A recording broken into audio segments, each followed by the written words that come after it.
वलक़द कज़्ज़ब अस्हाबुल हिज्रिल मुरसलीन वआतैनाहुम आयातिना फकानू अन्हा मुअरिदीन वकानू यनहितून मिनल जिबालि बुयूतन आमिनीन फ़अख़ज़तहुमुस सैहतु मुस्बिहीन फ़मा अग़ना अन्हुम मा कानू यक्सिबून वमा ख़लक़नस समावाति वल अर्ज़ वमा बैनहुमा इल्ला बिलहक़्क़ वइन्नस साअत लआतियतुन फ़स्फ़हिस सफ़हल जमील इन्न रब्बक हुवल ख़ल्लाक़ुल अलीम।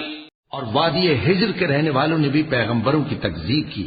हमने उनको अपनी निशानियां दी और वो उनसे मुंह फेरते रहे, और वो पहाड़ों को तराश तराश कर घर बनाते थे कि अमन और इत्मीनान से रहेंगे। आखिर जोरदार आवाज ने उनको सुबह होते होते आ पकड़ा, और जो काम वो करते थे वो उनके कुछ भी काम न आए। और हमने आसमानों और जमीन को और जो मखलूकात उनमें है सबको तदबीर के साथ पैदा किया है, और क़यामत तो जरूर आकर रहेगी, तो तुम उन लोगों से अच्छी तरह से दरगुजर करो। कुछ शक नहीं कि तुम्हारा परवरदिगार ही सब कुछ पैदा करने वाला है, जानने वाला है।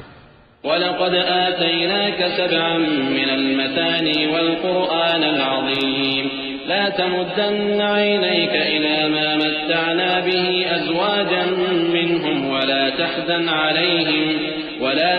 अलैहिम वख़्फ़िद जनाहक लिलमुअ्मिनीन वक़ुल इन्नी अनन-नज़ीरुल मुबीन कमा अंज़लना अलल मुक़्तसिमीन अल्लज़ीना जअलुल क़ुरआन अज़ीम फवरब्बिक लनसअलन्नहुम अजमईन अम्मा कानू यअमलून फस्दअ बिमा तु'मर वअ'रिض अनिल मुश्रिकीन इन्ना कफ़ैनाकल मुस्तहज़िईन अल्लज़ीना यजअलूना मअल्लाहि इलाहन आख़र फसawfa यअलमून वलक़द नअलमु अन्नक यज़ीक़ु सदरुक बिमा यक़ूलून फसब्बिह बिहम्दि रब्बिक वकुन मिनस साजिदीन वअ'बुद रब्बक हत्ता यअतियकल यक़ीन।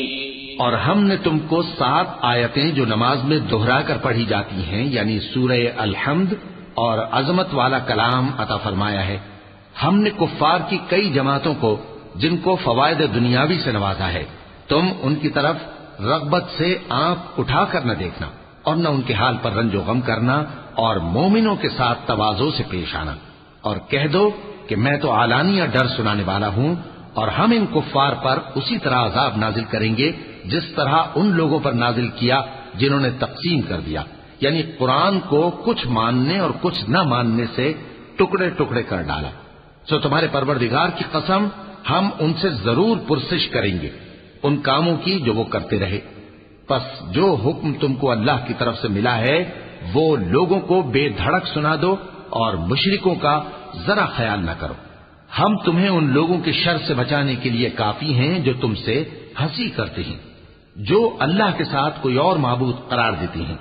सो अनकरीब उनको उन बातों का अंजाम मालूम हो जाएगा। और हम जानते हैं कि उनकी बातों से तुम्हारा दिल तंग होता है, तो तुम अपने परवरदिगार की तस्बीह कहते और उसकी खूबियां बयान करते रहो, और सजदा करने वालों में से हो जाओ, और अपने परवरदिगार की इबादत किए जाओ यहां तक कि तुम्हारी मौत का वक्त आ जाए।